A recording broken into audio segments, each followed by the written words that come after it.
Good morning, everybody. This is Judith Echo. You're listening to Mad Love. Let's get into it. So it's Wednesday the 4th. We had that eclipse last night. This is a very, very energetic time. And so I was thinking about this Iran situation. And last week I've been reading about how much trouble Sam Altman was having with ChatGPT. OpenAI just isn't making very much money. And he was one of the first people to take the call to use his AI to help with this war. And so I was thinking, there's no way that they would start this to help this AI company. Would they? Because AI has written a lot of checks it can't cash. I don't think that's true for every company, but it's definitely true for OpenAI and Sam Altman, because that's what he does. He sells a lot of wolf tickets and then he can't deliver. Yet somehow, because of his friendship circle, he's managed to stay afloat. But then I'm thinking, this is clearly another government's agenda, but I could see Trump agreeing because he put so much money. There were trillions of dollars put into AI. Remember that? This time last year, they were signing all these huge contracts. And I don't know if people know this, but a lot of these technology companies are basically government contractors. That's where they make their most money, is agreeing to these deals with the government. In fact, I just saw a video where someone pointed very clearly that there was a program started by DARPA that the day the government ended the program was the first day Facebook went into business. So there's a very strong argument to be made that Facebook was just a government program that somehow Mark Zuckerberg was able to take over. And don't sleep on Bezos. His grandfather was in DARPA. I can't remember what DARPA is right now exactly, but you should Google it. It's all like nobody's just a rags to riches story. It doesn't seem, it seems like you have to be in proximity to some of these people and at the right place at the right time, have questionable morals, be able to tell the lie and stick with it. So I don't know how all of this is going to turn out, but I do know that there are going to be many opportunities for people to set themselves up for a strong financial future as all these other things crumble. And they will crumble. Nothing's going to stay the same. Everything's going to change. Some things will utterly collapse and disappear. Some things will collapse and be rebuilt. Some things will partially collapse and partially function until they can be built better.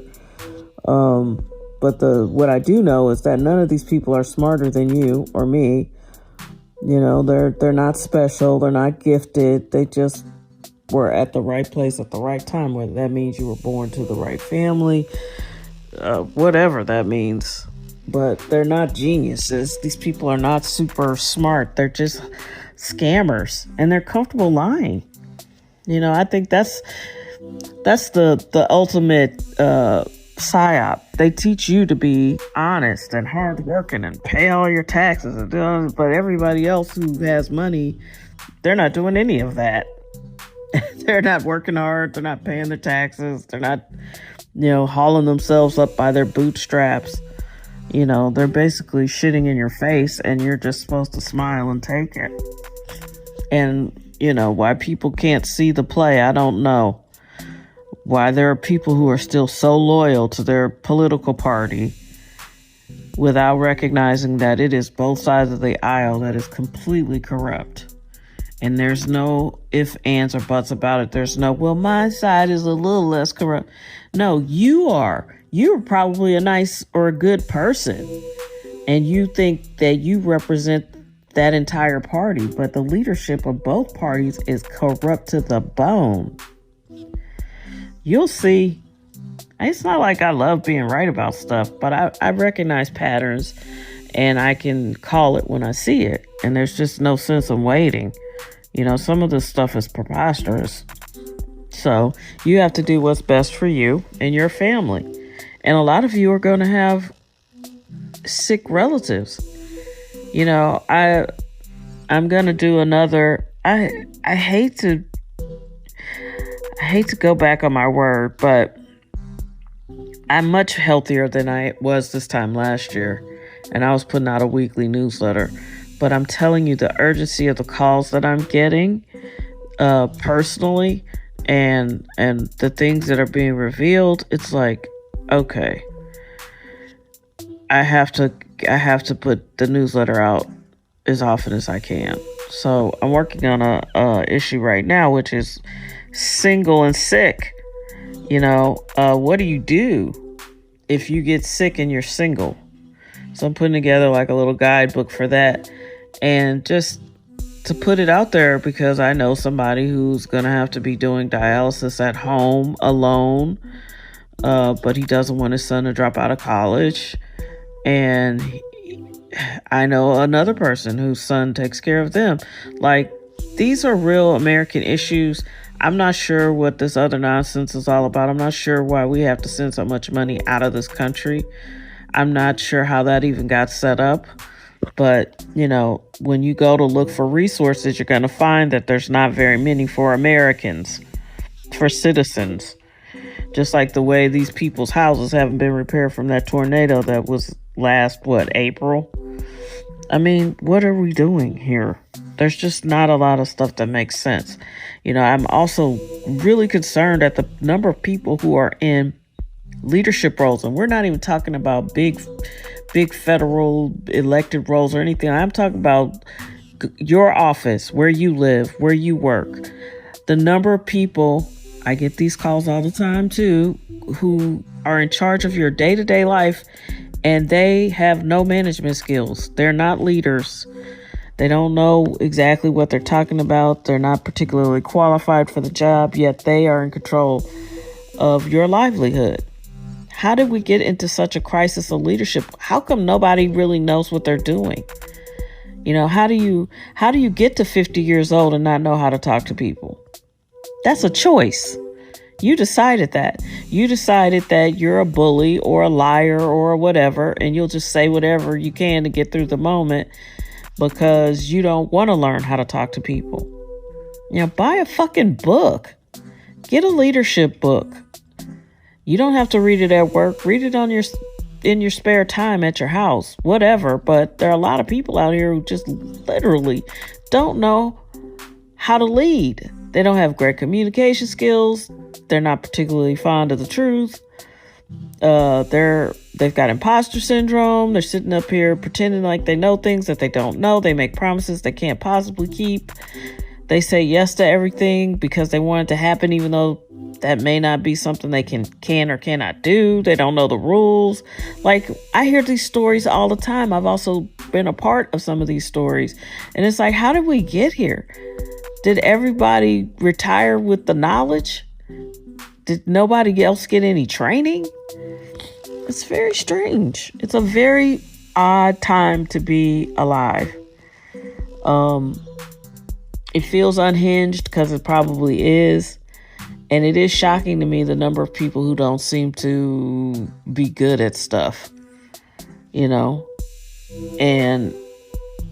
I don't know. I find I can lead a staff fairly easily because I don't ask them to do things I wouldn't do. And I'm a good communicator and I pay attention. I can tell when you're not having a good day. I can tell when something's going on. And being a good leader is not about having a big name, a big title, and a big salary.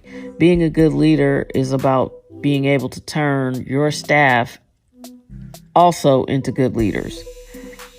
You should never be a boss somewhere and leave that institution and nobody knows how to do what you did.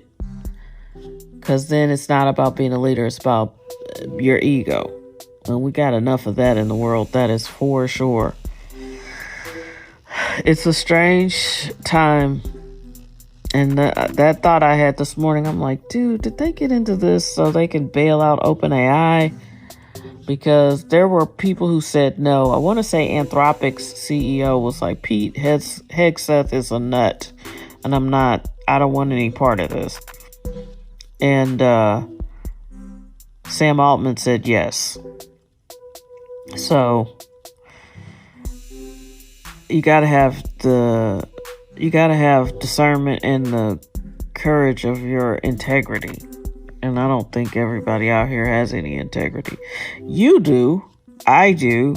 Most of us have a value system that we operate from, but you got to be prepared to look at the world, and see who doesn't.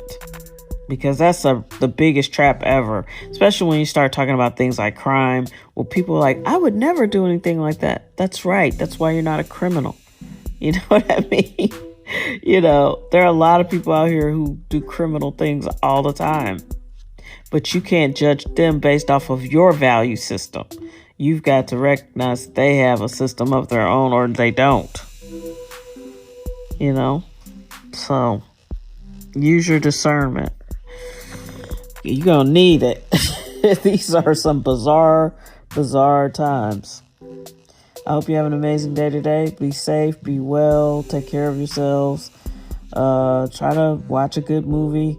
Listen, I went back and watched some of that, the part I fell asleep on, DTF St. Louis. Jason Bateman hates Missouri. He just does, because it's lazy how they're doing this series. And do you know how good that show could be if they actually made it about St. Louis? It's so sterile because it's not about the culture of the city they set it in. They got a made up suburb, which I've never heard. They don't even talk the way we talk. No one says suburbs here. We say county. You either live in the city or the county. And it could have been so good. Like, St. Louis is endlessly fascinating. And putting a little of that St. Louis, essence on it could have really turned up the volume. This to me is just lazy. You could have called it anything. Why it's set in St. Louis, I'll never know, because there's nothing St. Louis about the show. And that makes me sad. They put up, a Kevin Kline swimming pool that's closed. Listen, Kevin Kline is from St. Louis. If you're under 40, you probably have no idea who he is. What really is frustrating about that is I don't know that Kevin Kline has done very much for St. Louis. I don't recall ever seeing him here, or maybe he keeps an incredibly low profile. I might not recognize him now, but he was in one of my favorite movies of all time, The Big Chill. But that was in 1983, 84. So yeah, I don't know, but what was that all about? I don't get it. It could have been a great show, and maybe it'll be good. I fell asleep on the first episode. Maybe it'll get better. But if they had put some St. Louis on it, real St. Louis on it, it could be an endlessly fascinating show. And I think the best shows in history do that. And I get it. It's not really I'm sure it's just a limited series. But, look what New York did for Sex and the City. The real Sex and the City from the 90s. That was good. It was a character. New York was part of the show. Good shows know how to incorporate the city. What was the other show I was thinking of? It just popped out of my brain though. But Baltimore, The Wire. What's The Wire without Baltimore? What's Homicide: Life on the Streets without Baltimore? You know what I mean? There are opportunities to tell great stories. And I don't know, Jason Bateman, this just seems very, very lazy. I don't know. And Ozark was lazy too, because it was filmed in Atlanta. And it didn't really incorporate a ton of the local culture, but it did at least try to make you think they were in the Ozarks because of the local characters. I don't know. People hate St. Louis. But everybody's from here or knows somebody from here. Yeah, it's true. All right. Happy Wednesday.